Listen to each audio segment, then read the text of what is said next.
नमस्कार, मैं सीमा बत्रा आप सभी का स्वागत करती हूँ मेरे चैनल कहानियों का ध्रुव तारा में। गणपति विसर्जन के बाद पितृपक्ष आया। पितृपक्ष आया मतलब ढेरों सवाल लाया। नई पीढ़ी तो अक्सर ये सवाल करती है, ये पितृपक्ष क्या होता है? जो हम श्राद्ध करते हैं क्या वो हमारे पितृ यानी हमारे पूर्वज ग्रहण करते हैं? तो चलिए आज एक ऐसी ही कहानी को सुनते हैं। एक बार एक घर में दादाजी के श्राद्ध की तैयारियां चल रही थी और माँ पिताजी जहाँ तैयारियों में लगे थे वहीं उनका पुत्र राहुल ये सब कुछ देख रहा था। उसने कहा, पिताजी क्या चल रहा है, मुझे भी तो कुछ बताइए। पिताजी ने कहा कि बेटा दादाजी के श्राद्ध की तैयारी चल रही है। दादाजी का श्राद्ध? श्राद्ध मतलब? उसके पिताजी ने समझाया कि देखो बेटा, जो हमारे पूर्वज हैं वो भले ही आज हमारे साथ नहीं हैं, पर उनकी याद में हम हर वर्ष पितृपक्ष में उनके नाम का भोजन जो है वो पंडित जी को खिलाते हैं या फिर हम कहीं दान करते हैं।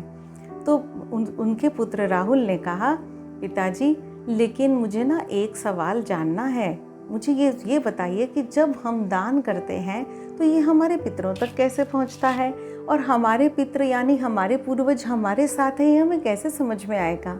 तो पिताजी ने कहा, देखो कई बार ऐसा होता है कि मैं किसी समस्या में फंस जाता हूँ, मुझे उस समय रास्ता नहीं सूझता। पता है राहुल उस समय क्या होता है? तुम्हारे दादाजी सपने में आते हैं मेरे पास और मुझे कई बार उन समस्याओं का समाधान बताते हैं, और अगर समाधान ना भी बताएं, उनका आना ही मेरे लिए इतना सकारात्मक होता है, मुझे इतना अच्छा लगता है कि मानो वो मुझे आशीर्वाद दे रहे हैं और कह रहे हैं बेटा घबरा मत, सब ठीक हो जाएगा।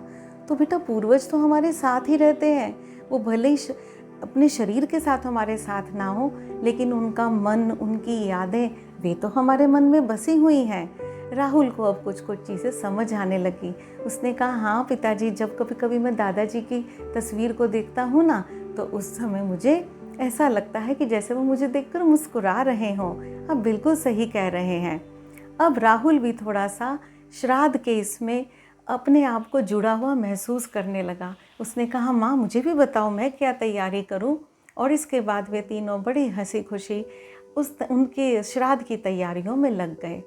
क्या होता है, पिताजी ने समझाया कि बेटा जब हम दादाजी का श्राद्ध करेंगे, हम उनकी पसंद का खाना बनाएंगे, तो हम उनको कितना याद करेंगे, उनकी इतनी सारी जुड़ी हुई यादें हमारे जहन में, हमारे मस्तिष्क में आएंगी। तो यही तो पितृपक्ष या श्राद्ध का पूरा सार है कि हम अपने पूर्वजों के साथ जुड़े रहें, उन्हें याद करें।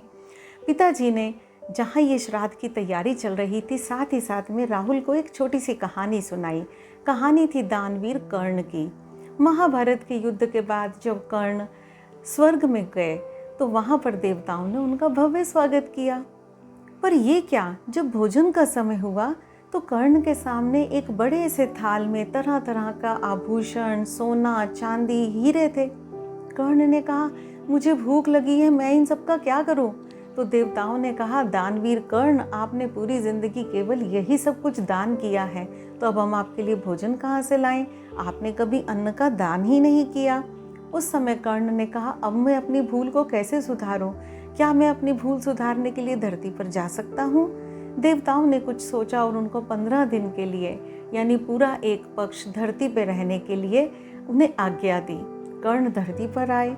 उस समय में उन्होंने पितरों के लिए खूब दान दिया, उनका तर्पण किया, अन्न दान किया, और उसके बाद तब से ये परंपरा चली आ रही है कि 15 दिन ये पितृपक्ष के रूप में मनाए जाते हैं। हमारे पितर हमारे साथ नहीं हैं, पर हाँ, न होते हुए भी वो हमारे साथ हैं, हमारी स्मृतियों में हैं, वे हमें आशीर्वाद देते हैं। कभी कभी पूर्वाभास द्वारा वो हमें आने वाले कष्टों से भी बचाते हैं, हमें संकेत देते हैं कि सावधान रहना, और कई बार अनेक जीवन की उलझनों में हमें रास्ता भी बताते हैं।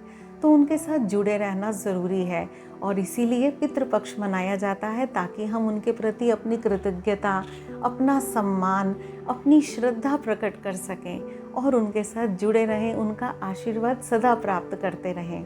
तो पितरों का आशीर्वाद हम पे बना रहे, इसलिए सभी पितृपक्ष में उनको स्मरण कीजिए। स्वस्थ रहिए, मस्त रहिए, ज़िंदगी में आगे बढ़ते रहिए, अपनी जड़ों के साथ जुड़े रहिए और कहानी को लाइक कीजिए, शेयर कीजिए, मेरे चैनल को सब्सक्राइब कीजिए।